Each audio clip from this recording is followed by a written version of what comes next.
복음을 전하는 자세라는 제목으로 함께 은혜를 나누고자 합니다. 오늘 읽은 본문 말씀은 예수님의 공생의 사역 가운데서도 가장 핵심적인 것으로 12제자의 임명과 파송에 관한 내용입니다. 이 땅에 오신 예수님은 오랫동안 이 땅 가운데 머무실 수 없으셨습니다. 이러한 이유로 이 땅에 새로 세워질 교회들을 다스리고 주님의 구속사역을 전하고 가르칠 수 있는 제자들을 세우신 것입니다. 12제자의 명단을 보면 주님의 복음을 전하는 일에 지식이나 세상의 지위와 같은 차별이 없음을 깨달을 수 있습니다. 서로 다르지만 비난하지 않고 약함을 감싸주며 주와 동행하는 것, 그것을 힘쓰는 우리들이 되어야 합니다. 그렇다면 12제자와 같이 이 땅에서 전도자로 부름받은 우리는 어떤 전도자의 자세를 가져야 할까요? 첫 번째로는 가까운 이웃에게 복음을 전파해야 합니다. 예수님은 제자들에게 1차적인 복음 전파의 대상자가 이스라엘 백성임을 알려주고 있습니다.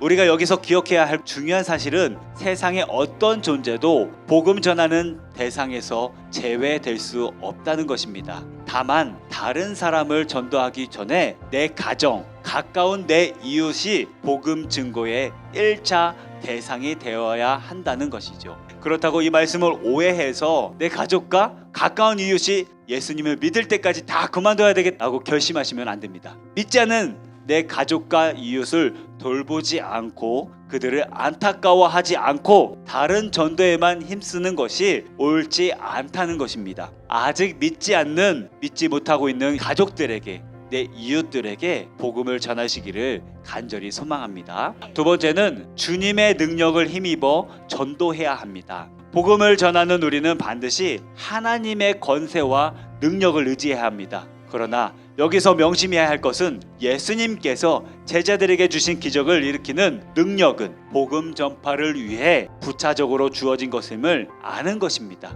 즉 이적과 권능 그 자체가 목적이 될 수 없다는 것입니다. 우리는 기적을 일으키는 능력은 없지만 죄인된 자를 긍휼히 여기시는 하나님의 마음이 내 안에 있습니다. 하나님을 먼저 만난 자로서 은혜의 체험이 있습니다. 그러기에 우리가 성령의 능력을 힘입어 복음을 선포할 때에 하나님께서 원하시는 능력 있는 전도자가 되는 것입니다. 우리가 주님을 위해 충성 봉사하는 것도, 이웃을 사랑하는 것도 그 끝은 모두 영혼 구원, 전도가 될 수 있습니다. 바라기는 이 땅에서 복음을 전파하는 빛과 소금의 역할을 감당하는 오늘 하루가 되시기를 간절히 소망합니다. 끝으로 예수님께서 모든 것들을 주시는 분이십니다. 그러나 오늘 말씀을 보면은 내가 원하는 것을 주지 않으실 때가 있습니다. 하지만 더욱더 값진 것을 주시는 분이 우리 하나님이십니다. 오늘 10장 34절에 보면 내가 세상에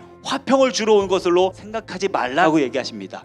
그리고 검을 주러 왔노라고 얘기합니다. 화평을 얻을 수 있는 능력을 주시는 분이 우리 하나님이시라는 것입니다. 내가 원하면 언제든지 검을 휘둘러서 화평을 취할 수 있다는 것입니다. 하나님께 쓰임받을 수 있는 도구가 되어줄 수 있도록 하나님께서 만들어 주신다는 것입니다. 어떤 도구로 쓰임받기를 원하십니까? 하나님 뜻대로 쓰임받는 귀하고 값진 도구가 되시기를 간절히 소망합니다.